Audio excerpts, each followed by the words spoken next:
let's move over to the big one for tonight. The New York Knicks go to Indianapolis tonight. They will be 6-point underdogs on the road against the Pacers, total of 215.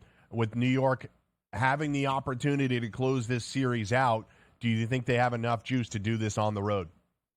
Yeah, it's definitely going to be tough. I mean, again, it's just tale of two series based on where the games have been played. And we've seen close games in this series. We've seen blowouts from both teams in this series. In the last two games, almost identical scores, just the other direction. And the Knicks are definitely playing shorthanded. There's no doubt about that. I think a lot of people thought that would carry over to Game 5. It didn't. New York found its mojo, perhaps being back at home. And I would kind of expect Indiana to do the same in this game. They certainly looked great in Game 4. They came out. The Knicks were beaten down. And certainly the Knicks are going to go for it. I mean, they're not just going to say, okay, we'll try to win Game 7 at home. They're going to go all out to win, as they should. But I think Indiana's going to have a little more at home. They just seem to play better there.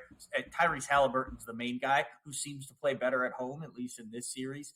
And I like the Pacers, but it's tough to ever count the Knicks out, especially with Jalen Brunson playing as well as he has almost this entire playoffs, and he's the engine. So I think we're going to see a good game. I actually think it's going to be a little bit lower scoring.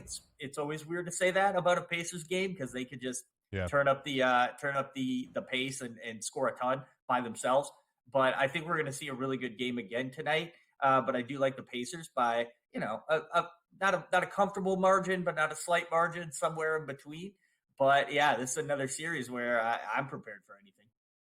Okay, so 6-point spread there. Again, if you like him comfortable, you lay the 6 with the Pacers. Tough one tonight. How about Oklahoma City will go to Dallas? Dallas trying to close it out at home in Game 6 tomorrow night. They are 4-point favorites with a total of 209. Your expectations for Oklahoma City being able to extend this to Game 7 possibly? Yeah, I mean, I think they can. There's no doubt about it. What's so fascinating to me about this series is you look at everything but Game 1. Game 1 feels like the outlier of this series. But the last 5 games, Dallas has been consistently out rebounding Oklahoma City. Not really a surprise. We know Oklahoma City had some size disadvantages. That's sort of how they played all year. Okay, that's somewhat to be expected. But Oklahoma City is not shooting the 3 well. Dallas has been out shooting them from 3. And for Oklahoma City to win, they have to be shooting the 3 a lot better. And it's tempting to look at that and say, all right, we've had 5 straight games shooting poorly from 3. That's going to start to even out. We're too good for that not to start evening out. But you can also just say Dallas is doing something. It's affecting them. Some of their shooters are in a slump for whatever reason. And playing in Dallas is really tough for them.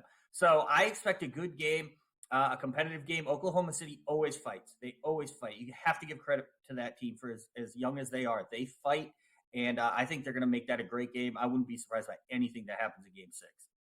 Matt, before I let you go, only about 30 seconds here. Bronny James going to remain in the draft process.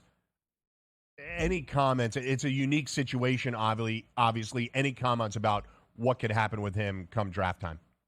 Yeah, I mean, I think everyone knows why a team might be more interested in Bronny than other sub 6'2" guards who averaged 5.5 points in college and did not shoot well. But I just have a tough time imagining if he had any other last name or first name that he would be garnering as much interest as he does. But he has that name, and it's working to his advantage. So we'll see what happens. But I don't know. Not too excited personally, but we'll see. I don't think it would even be a discussion. Matt Latofsky from Sporting News, thanks. We'll be right back after this on